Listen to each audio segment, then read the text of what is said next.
Comment ton chien ou ton chat pourrait faire capoter la vente de ta maison? Écoutez, les premières secondes où on entre dans la propriété, quand j'ouvre la porte, il vient toujours une petite draft, une odeur. Et là, ça peut être quelque chose qui turn off un acheteur. Voyez-vous, parfois c'est l'odeur d'un tapis mouillé ou du coussin de votre chien, ou parfois ça peut être sur le divan. L'autre chose qu'on voit aussi avec un chat, bien, c'est la litière. On entre dans une pièce et tout d'un coup, il y a une odeur qui arrive et c'est la litière qui n'a pas été changée depuis un certain temps.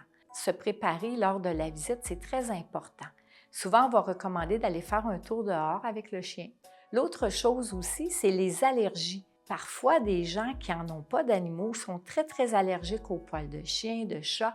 Alors pour eux, parfois, j'ai déjà vu un client arrêter la visite car il n'était plus capable. C'est dommage parce que ça aurait probablement été la bonne maison pour lui. Un autre fait, c'est lorsqu'on visite le terrain à l'extérieur, c'est déjà arrivé à l'occasion où il y a quelques petits excréments, le champ est miné un peu. Alors à ce moment-là, il faut faire attention, puis c'est désagréable pour un acheteur d'arriver là, sur un de ces vestiges de votre animal. Alors moi, je vous recommande toujours, pour éviter toutes ces choses-là, bien, de se préparer un petit peu avant pour pouvoir avoir une visite agréable. Alors, si vous avez besoin de trucs, bien, vous pouvez m'appeler.